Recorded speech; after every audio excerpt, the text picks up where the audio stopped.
네. 김영석 검사 누군지 아시죠?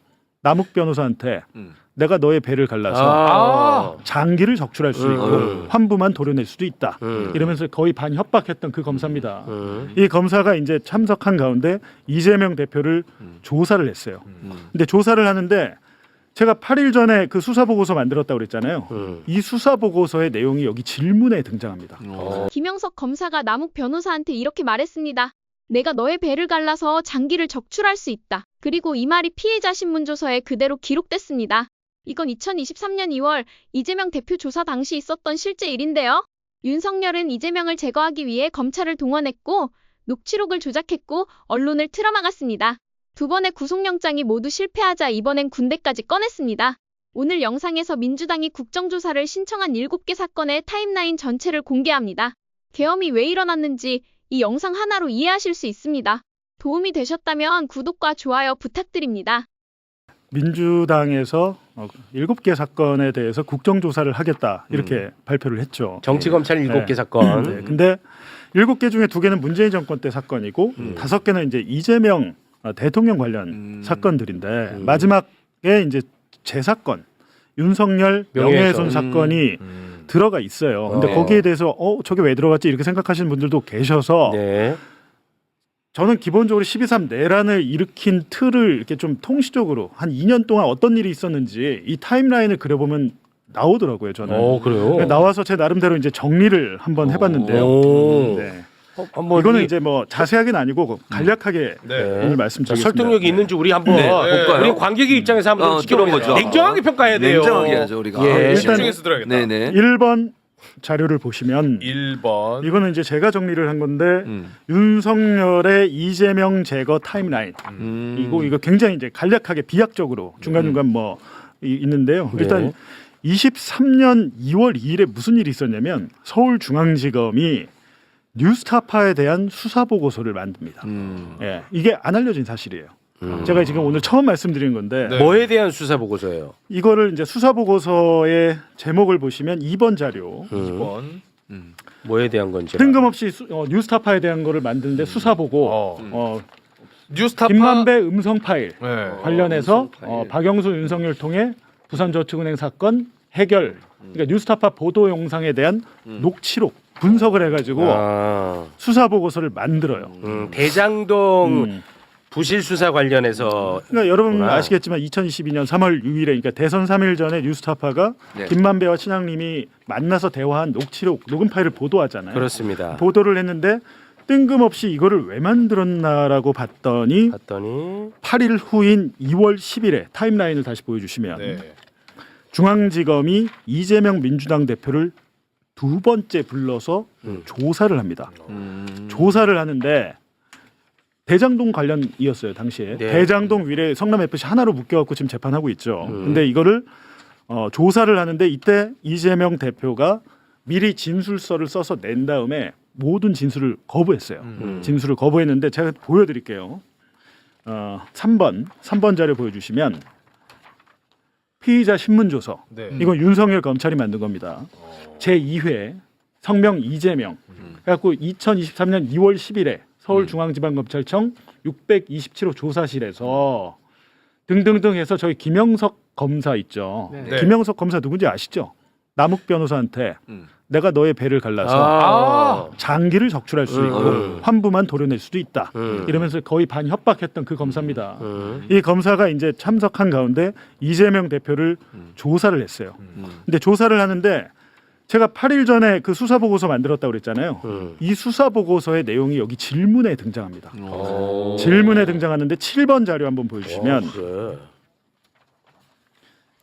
7번 자료를 보여주시면 요거는 좀 곽수환 씨가 읽어주면 좋겠는데요. 피의자는 진술서에서 김만배가 공산당 언급이나 욕설을 했다는 언급을 하였는데 이는 김만배가 2021년 9월 15일 신앙님과 녹취를 한 후 대선 직전인 2022년 3월 6일 뉴스타파를 통하여 보도되었고 당시 대선 후보였던 피의자도 SNS 등을 통해 널리 알려달라고 홍보했던 녹취록 내용을 말하는 건가요?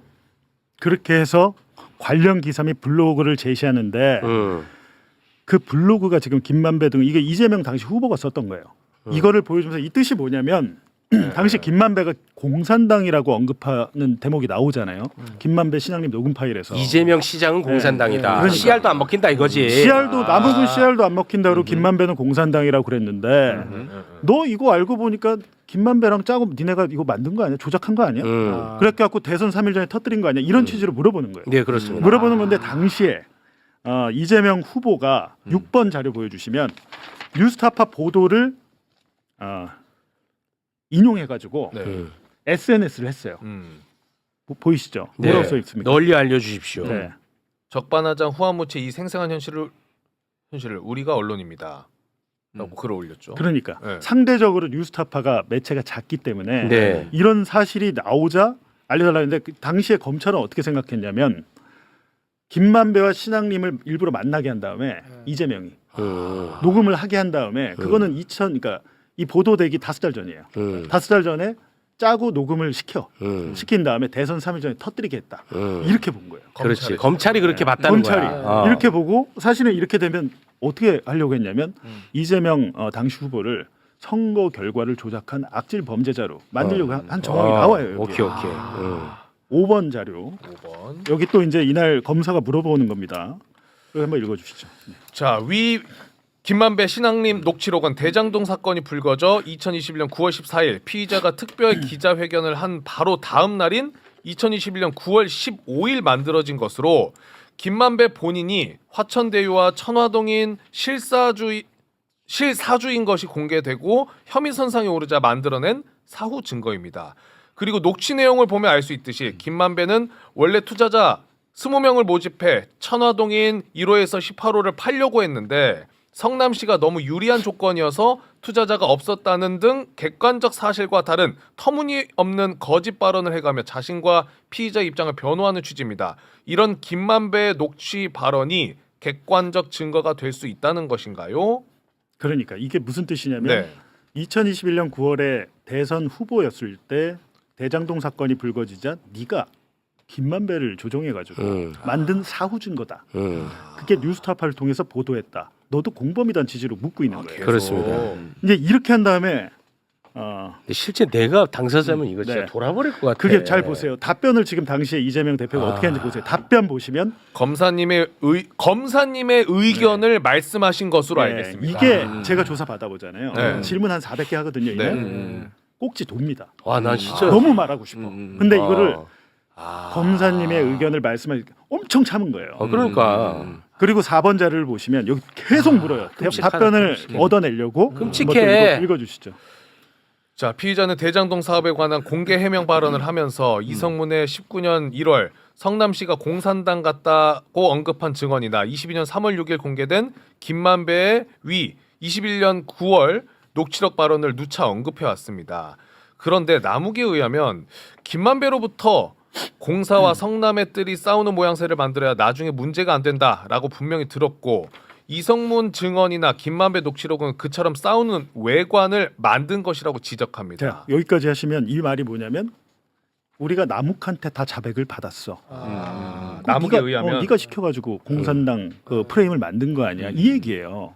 고로 지금 예를 들면 윤석열 명예훼손 사건 이 관련 보도를 한 뉴스타파 한상진 김용진 기자나 저나 당시에 검찰은 어떻게 봤냐면 이재명과 짜고 당선시키기 위해서 윤석열을 떨어뜨리고 이재명을 당선시키기 위해서 치밀하게 협조를 하고 모의를 했다. 요 시각으로 이재명 대표를 불러다가 이렇게 묻고 있는 겁니다.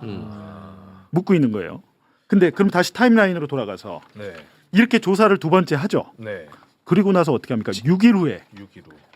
2월 16일에 이 조사 6일 후에 이재명 대표에 대한 1차 구속영장을 청구해요. 대장동 사건으로.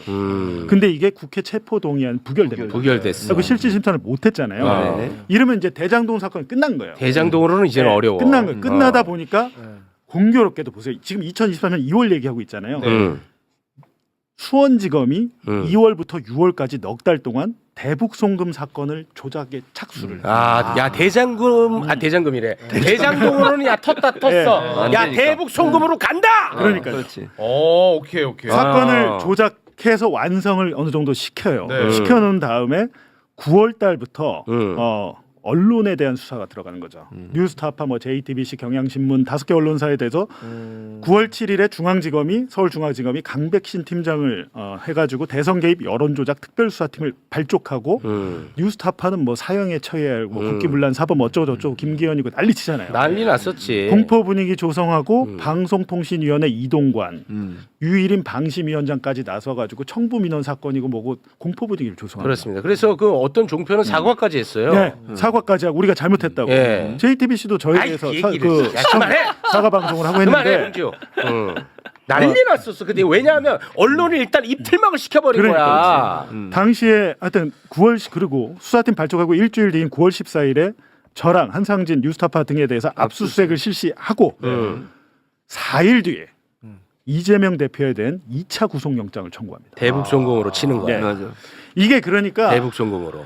저는 이거를 나중에 사후적으로 재구성했지만 제가 보니까 얘들은 계획이 있었던 거예요. 이재명만 없어지면 네. 되는 거야. 모든 것은 이재명이고 언론의 공포 분위기를 조성하고 야 나 우리 2차 일단 구속영장 청구 지기 전에 야 야당 대표에 대해서 이렇게 2번이나 하는 것은 말도 안 된다고 다들 그랬잖아요. 그때. 그랬었지. 여론이 그랬어요. 그 여론을 무마시키기 위해서 일단 입틀막 언론의 공포 분위기를 조성을 한 겁니다. 근데 얘들의 예상이 빗나간 게 유창훈 부장판사가 실질 영장 실질 심사에서 기각을 시켜버려요. 국회에서는 이게 통과가 돼 버렸어요. 근데 난리가 났었다고. 그러니까. 국회에서 통과됐어 이게. 근데 판사가 기각을 시켜주는 이거는 우리 역사의 기록으로 남겨야 됩니다. 근데 이날. 그 유창훈 부장판사가 저희 집에 대한 저와 한상지 기자에 대한 영장을 발부해 준 판사인데 압수수색? 저희가 나중에 영장을 봤더니 왜 유창훈이 왜 기각을 했지 봤더니 대북 송금 사건에 대해서 이건 다툼이 있어 보이는데 이거는 이상한데 왜냐하면 당시에 기억하시면 모르겠지만 이화영 부지사가 국회에 나와가지고 다 만세를 불러버려요. 검사가 나 진술 회유, 진술 세미나 있었고 이걸 폭로를 해버리잖아요. 이걸 판사가 본 겁니다. 그걸 봤어. 네, 원래는 이화영의 진술만 봐서는 아닌데 이화영이 실제 진실은 이렇습니다로 폭로를 하니까 야 이거는 다툼의 여지가 있잖아. 제가 말 바꿨잖아. 이렇게 판단을 했던 걸로 보이고 당시에 이 대북 송금 사건에 대해서 이재명 대표에 대해서는 기소를 못했던 상태예요. 왜 이화영이 말을 바꿔가지고 기소를 못했던 상태니까 영장 판사 입장에서는 야 니네 기소도 못한 걸 가지고 지금 구속영장을 청구하겠다고 대장동에다가 대북 송금 플러스 백현동 사건을 붙인 거예요. 백현동 사건도 우리 말 많잖아요. 뭐 식품연구원 부지를 많이 했잖아. 많이 했지. 근데 이런 일련의 사건이 있었고 중요한 것은 이때 유창훈 부장판사 기각을 안 시키고 만약에 구속이 됐잖아요. 그럼 비상계엄은 안 일으켰을 것 같아요. 만약 왜? 그렇게 됐다면. 목표 완수. 자, 이재명을 제거하는 데만 이제 관심이 모든 있었던 관심이. 겁니다. 자, 근데- 두 번째 제거 실패됩니다. 네, 그리고 그다음. 다시 타임라인을 보시면 검찰이 실패하자 윤석열이 검찰을 버립니다. 야 검찰 안 돼. 검찰 안 돼. 이제 군으로 네. 간다. 야. 11월 6일에 여인영, 곽정국, 이진우를 사령관으로 임명합니다. 그래갖고 실제로 내란 특검이 발표한 게 2023년 10월경부터 비상계엄을 마음먹었다고 발표를 했는데 맞아. 앞뒤 맥락을 하나도 없이 발표하니까 우리가 모르잖아요. 검찰을 동원해서 이재명을 제거하려다 실패하자 야 한동훈 이거 안 되겠네. 한동훈 이 새끼만 믿고 있었는데 안 되겠네 해서 사령관들을 자기 측근들로 임명한 다음에 다음 달인 12월 21일에 한동훈을 법무부 장관에서 사퇴시킵니다. 그거는 요거는 난 좀 아닌 것 같아. 이게 나중에 제가 왜 알게 됐냐면 네, 요건 아닌 것 같아. 윤석열의 최측근이 누군지 이름만 말하면 다 아시는 분인데 들어보니까 물론 그분 한 분의 주장이 맞다고 볼 수는 없지만 당시에 윤석열 같은 경우는 이재명 대표랑 영수회담도 하고 어느 정도 얘기를 할 의지가 있었대요. 근데 한동훈이 옆에서 하지 말라. 자기가 처리하겠다. 처리할 수 있다라고 뜯어 말려가지고 못했다고. 이건 최측근입니다. 구속시킬 자신 있다고? 네, 한동훈이? 구속시킬 자신이 있다고 했는데 이때 당시 기억하시면 알겠지만 그건 법무부 그랬을 장관 것 같아. 사퇴하고 국민의힘 비대위원장 가잖아요. 난 그래서 이건 아니라고 보는 그때 거야. 김건희가 반대했던 거 아시죠? 처음. 바로 갔거든 비대위원장으로. 그때 김건희가 강력 반대했습니다. 아. 김건희가 안 된다고. 안 된다고 강력 반대를 했어요. 아 그래. 근데 그때 하여튼 그런 게 있고 한동훈으로 안 되니까 군을 동원하기 시작한 시점이 바로 이겁니다. 이렇게 이어지는 거예요. 그리고 나서 이거는 더 좀 취재를 해봐야겠지만 이듬해인 1월 이재명 대통령에 대한 가덕도 테러 사건. 테러가 있었잖아. 근데 이거는 배우가 누군지 지금 밝혀지지가 않았고 네. 지금 다시 수사를 하고 있으니까. 그렇습니다. 근데 이 사람 김진성이라는 사람이 그냥 미쳐가지고 혼자 미친 짓을 한 건지 그러니까 아니라고 볼 만한 정황들이 너무 많아요. 너무 많아 지금. 그러니까 요거에 대해서도 거 아니에요? 지금 이미 여인영이나 뭐 곽종근, 이진우 지금 뭐 특히 여인영은 방첩사령관 아닙니까? 네. 그리고 당시에 이제 정보사도 있고 뭐 해서 정보사, 국정원, 방첩사가 이 사건에 개입을 했는지 아니면 뭐 대통령실이 했는지 요거는 이제 수사를 통해서 밝혀봐야 됐고. 그러니까 제가 드린 말씀이 이겁니다. 일단은 윤석열은 자기가 검사 출신이기 때문에 검찰을 동원해서 해결을 하려고 했던 겁니다. 뭐 그렇겠죠. 근데 그러다가 이게 실패했지. 완전히 두 번째 영장 청구는 부담이 되니까 그 분위기를 만들기 위해서 언론에 대한 언론. 대대적인 수사가 시작이 됐다. 매우 합리적으로 봅니다. 저는. 그건 합리적인. 그 말씀을 드리는 것이고 네. 저는 이제 이 말씀을 오늘 그러니까 이거 보면 아까 그 검사들의 그 질문 봐봐. 이게 왜 이러냐? 내가 수사도 하고 내가 기소도 할 수 있어. 그래. 그럼 기소의 정답지를 이미 다 만들어 놓으니까 당연하지. 거기에 맞춰서 수사가 되는 그렇지. 거야. 근데 예를 들어서 이게 중수청 수사관이라면 이렇게 했어. 그럼 이거를 공소청에 올리면 공소청 에라이 에이, 쓰레기 그렇지. 같은 놈아 이런 못 바로 한다니까. 아웃될 거 아니야. 이런 거 막자는 거잖아. 그렇지. 맞아. 됐지? 그럼. 맞아. 딴 데서 딴 얘기. 야, 씨.